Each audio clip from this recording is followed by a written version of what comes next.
Joining us now, the former Undersecretary of State, Wendy Sherman. She's a longtime associate and a strong supporter of Hillary Clinton. Madam Secretary, thanks very much for joining us. Good to see you. Ambassador, too? That, too. Okay. What do you prefer, Ambassador, Madam Secretary? Anything is fine. I'll call you Ambassador. I'll call you Ambassador. All right. So in these documents, and I've gone through all of the documents the FBI released today, and it's pretty specific. They did say they found 17,448 work-related and personal emails that Hillary Clinton did not turn over to the State Department. Why didn't she do that? Well, if I don't know all the ins and outs of all of this, I think what's really important for the American people is what Hillary Clinton has said. She has said, one, she's very glad that the FBI has released these documents publicly. She wants people to know what happened, how the investigation went, what all the details are, and to see for themselves why FBI Director Comey decided not to pursue any kind of prosecution, to in fact say there is no basis to do so. He did say that she was careless, and she has said very directly, this was a mistake. It's nothing I would ever do again. And I think that's what we have to move on to. We have to move on to what the American people are worried about. He did say she was extremely careless and negligent. Strong words, although he recommended against criminal charges. But let's go through some of the specifics. You worked at the State Department in the government for a long time. You understand the issue of classification. One of the key quotes in these FBI notes is that Hillary Clinton said she did not know what the C classification marking meant. As you know, Comey said there were at least 3 documents that had a C. And she didn't know what that meant, even though it meant classified. Do you understand that? Because you used to read those documents all the time. I don't know that specific email or those specific emails. I think that what she has said and what is in some of this traffic and discussion with the FBI director and with his colleagues is that she didn't know whether this was part of another email that was an ABC. I think what matters here is that she believes that people would not send her things that were classified on an unclassified system, and we all tried to be extremely careful. It is a very difficult environment that we all work in now with BlackBerries and iPhones, and a very difficult situation. I think she was completely forthcoming. She answered all the questions that the FBI had of her. She told all of her colleagues they should cooperate completely. She wanted to be of whatever assistance was possible, and she's very glad that Director Comey has made all of this public. I assume you emailed with her over the years you worked under her. Did you know you were emailing to a private email server? I really didn't pay attention to what I was emailing to. Indeed, I expected that whatever the Secretary of State was using was something that was supported by the department. Did you think you could send classified information? No, of course not. Why not? If you didn't know it was a private server? No BlackBerry that we have at the State Department is a classified BlackBerry. The president has a classified BlackBerry. Well, the president of the United States may have a classified BlackBerry, couldn't you but assume none of that us the did. Secretary of State would have a classified That's BlackBerry? possible. I mean, she's the Secretary of State. That's possible, but none of us knowingly sent classified information over a BlackBerry. So when you went back and forth with her in email exchanges, you didn't know this was a private email server you were dealing with. I did not. No. You assumed it was a government email. I assumed it was an approved, authorized channel of communication with the Secretary of State. There's an interesting exchange here, and I just learned about this in this document today. Colin Powell, a former Secretary of State, he had an exchange with Hillary Clinton when she was Secretary of State. Basically, he warned her, according to this FBI report, he said, if you use your BlackBerry to do business, it could become official record and subject to the law if people know about that, meaning that it would be subject to Freedom of Information requests, to getting those kinds of documents. I'll read it to you what it says on page 11. In his email reply, Powell warned Clinton that if it became public that Clinton had a BlackBerry and she used it to do business, her emails could become official records and subject to the law. Powell further advised Clinton, be very careful. I got around by not saying much and not using systems that captured the data. So you hear that, that's worrisome, isn't it? Well, look, here's what is important here. Secretary Clinton has said, I made a mistake, shouldn't have used the private email server. I looked to ensure that my colleagues were not sending me anything they shouldn't. I relied on their professionalism. as most secretaries of state do, rely on the people who work for them to operate in a professional way. We all assume that this was an authorized channel, and indeed no one stopped the Secretary of State from using the BlackBerries that she was using. And indeed, she has said she would not do this again. And I think that what the American people care most about is what the next president of the United States is going to do to keep them safe, secure, and make sure they have a job. And as we approach Labor Day, I think that's what's on their mind. Because the implication of what Secretary Powell was advising Secretary Clinton is, be very careful, don't tell people about this BlackBerry. Otherwise, whatever is going to be captured is going to be subject to freedom of information, FOIA requests, as they're called. Well, listen, I think we all who are in government, all of us who operate, know that anything that we do is subject to those Federal Records Acts. None of us expect that anything we do is private.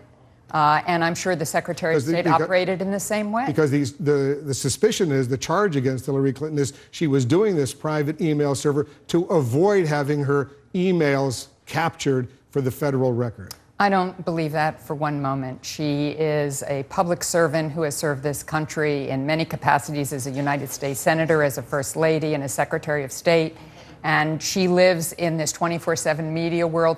None of us expect, I'm sure you've got kids, I've got kids, and they put everything on their iPhones, and they know that everything, whether it's Facebook or Instagram or Twitter, can be in the public view. So I don't think anybody believes that there was something that was trying to be covered here. Right. Everything can become public. Ambassador, stand by. We have some more questions. We're going to continue. We're getting more reaction, to the FBI release of these documents. Much more right after this.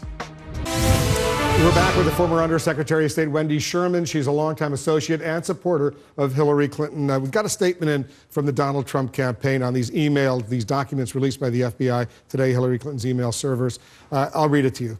Hillary Clinton's answers to the FBI about her private email server defy belief. I was absolutely shocked to see that her answers to the FBI stood in direct contradiction to what she told the American people. After reading these documents, I really don't understand how she was able to get away from prosecution. So it's a very tough statement, obviously, from Donald Trump. He's basically saying she committed a crime, even though the FBI didn't recommend criminal prosecution. But this is going to hover over her until Election Day. Well, it's going to hover over her because Donald Trump doesn't want people to hover over him. I mean, what I'm most concerned about today is the international incident that he created by going to Mexico, meeting with the Mexican president, not really sharing with Mexican president what he truly believed, which was that, in fact, he was going to deport everyone and force Mexico to pay for his ridiculous wall, since we already have all kinds of barriers to people coming in here illegally. And instead, he wants to shift attention back to the Secretary of State. I think the American people want to make sure they're safe and secure going into the future. They know Hillary Clinton will provide that. She said that the email server was a mistake.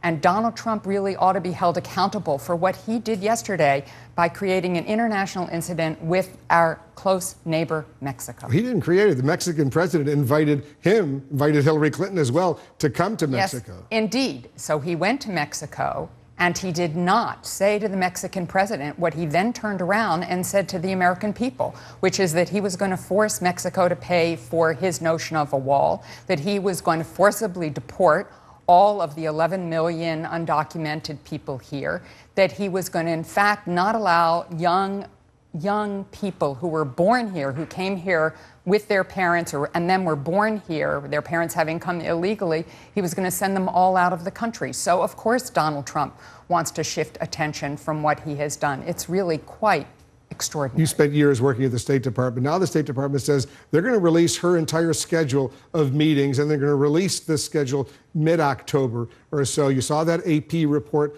last week or so. It said that of the non-governmental meetings she had, more than half of them were people who were associated with the Clinton Foundation. How worried are you when the State Department releases all these names in mid-October, all of her meetings? It's going to further exacerbate and show this, what the Republicans call this pay-for-play notion of Hillary Clinton working with the Clinton Foundation to elevate those rich benefactors. I actually think it'll be extremely helpful, because I think that AP story has been widely discredited. They looked at a very small portion of the literally thousands of meetings that she held. Meeting with Mohammed Yunus, who started the Grameen Bank, which helped bring many Bangladeshis out of poverty and created a whole form of social entrepreneurship to help poor people all over the world, is someone that, of course, the Secretary of State should meet with. Meeting with Melinda Gates, who has, along with her husband, done all kinds of tremendously charitable things all over the world to help people out of poverty, is someone every Secretary of State should meet with. So I think once people see all of the people that the Secretary meets with, any secretary, and certainly Secretary Hillary Clinton, they will understand that she served our country extremely well. Ambassador Wendy Sherman, thanks for coming in. Thank you. Stay with us. Our breaking news, the FBI releases its report on the Hillary Clinton email investigation, including notes that agents made when they questioned Hillary Clinton. Let's bring in Olivia Nuzzi, political reporter for the Daily Beast, CNN Politics executive editor Mark Preston, CNN correspondent Sunil Sirfati, and our senior political analyst Ron Braunstein, the senior editor over at The Atlantic. Mark, did this FBI report, and it's very long, very detailed, help or hurt the Hillary Clinton campaign? Well, if you listen to the Hillary Clinton campaign, they said since they've requested its release that they're glad that it's out and they think that it's helpful to them. There's no necessarily bombshells in the report because this all had been reported before, or most of it had been reported before. But I would take the different tack that whenever the FBI releases a report on an investigation into your candidate 2 months before an election, that's not a good thing. So, we've seen Donald Trump already seize upon it, and he will continue to seize upon it. Sunil, can this report really change perceptions of voters out there with only 2 months or so until the election? Well, I think the power of this is in its timing. You know, we have all analyzed every single detail of this campaign for well over a year now. But for voters, we're entering this phase where they are starting to pay attention, entering into Labor Day weekend. So this is a very persuadable phase that they're going through where their minds still potentially aren't made up. I know I've spoken to a lot of voters who really wanted to vote for Hillary Clinton. Democrats say they want to vote for her, but are nervous about this narrative around her, this dishonest narrative around her. And that plays right into it. Ron, Hillary Clinton's unfavorable numbers right now are 59%. Could we see them go up even a bit higher with this FBI report? Sure. In general, the focus on this could raise it a little bit higher. I think her use of a private email server is going to go down as one of the greatest unforced errors in American political history. There's no question that doubts about her honesty are widespread and pervasive. In the last Quinnipiac poll, 66% of the country said that she was not honest and trustworthy, and that included over 70% of millennials, over 70% of college whites, nearly half of minorities, groups that are voting for her. But Wolf, I think that last point really kind of opens the door to something that is not fully understood, which is that in this campaign, not all vulnerabilities are created equal. If you look at the Quinnipiac poll, 22% of people who say she's not honest and trustworthy are still voting for her. And that's roughly the percentage of people who in 1996 who said that Bill Clinton was not honest and trustworthy and voted for him. On the other hand, 60% of the country says that Donald Trump in that poll, and most polls, is not qualified to be president, and only 7% of them are voting for him. So, I think there's no question she has been hurt by this, but it is not necessarily the dispositive blow, particularly against a candidate who is laboring under such vulnerabilities of his own. Olivia, how's the Trump campaign seizing on this FBI report? Immediately after the report came out, the Trump campaign released, I think, a very sober statement about it from their communications guy, Jason Miller. And I think while Trump is unlikely to take such a sober have such a sober take on it, I think the problem for Hillary is that there are so many details in this report, even if it's nothing of bombshell nature. We have details like her staffers broke her Blackberries with a hammer. I think that's something Donald Trump is likely to talk about on the rally stage, and maybe to great effect. We learned the moderators of the three presidential debates, the one vice presidential debate, less than, a month to go until that first presidential debate. I assume this issue of the Hillary Clinton emails, that's going to be an issue that Donald Trump will certainly raise going into that first debate. Right, and what's interesting about this, and we've all touched upon it, and Ron threw out some really interesting numbers there, which I think are very important, especially as we're heading in to this really final stretch of the campaign. The honest and trustworthy factor is something that Donald Trump is going to try to expose on that debate stage when, you can see 40 to 60 million people tuning in to that debate. And as Stutland said, while we've been engaged in this, and a lot of America has been engaged in this presidential contest, we're going to see the entire nation now focused on it. I mean, after Labor Day, that's when people tend to focus in on these things. And I think that's really, we'll see what the damage could be to her. As you know, Donald Trump received his second national security classified briefing from CIA officials and other intelligence officials today. I assume these briefings are going to help him prepare, in effect, for that debate. Oh, without a doubt. You have to know that Donald Trump keeps thinking that he is going to debate against a former Secretary of State who was let in on these sort of classified briefings at her time as Secretary of State. You know, so anything he can do to add to that base of knowledge as he prepares for these debates, which will be rigorous coming up, can help him. And I should point out that each candidate is allowed to get one of these classified briefings, and then they are allowed some sort of follow-up. And Donald Trump did request his follow-up briefing today, so certainly showing that he is trying to expand this base. And we know that whatever information these intelligence officials give one candidate, they have to get to the other candidate as well. They got to be very, very even-handed. Ron, Trump hired a new aide today, David Bossie, who has a long history, as you know, of going after the Clintons. So what type of influence do you expect he will have on this campaign and the newest lines of attack?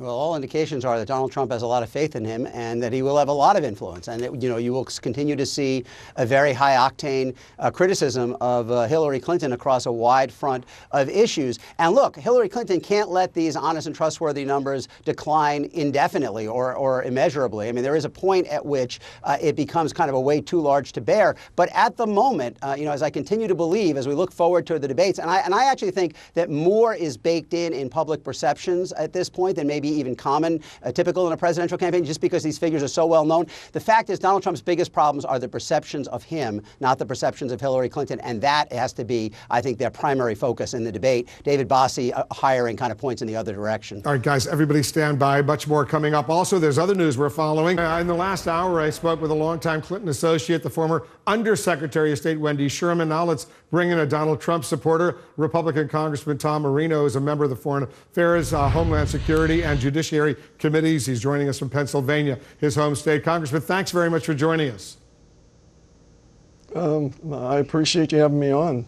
The Hillary Clinton campaign say they're very pleased that the FBI has released all these documents now because they think once and for all it could put this whole issue to rest, and explains why the FBI director recommended it against any criminal charges being launched against her. Do you agree with that? Well, I wouldn't expect anything more out of Hillary Clinton and her campaign, and this just raises more and more questions. You know, I wrote a letter to Director Comey, we were U.S. attorneys together, and asked him to give us the content of that information, that interview. I knew it was going to be highly redacted, but this tells us so much more.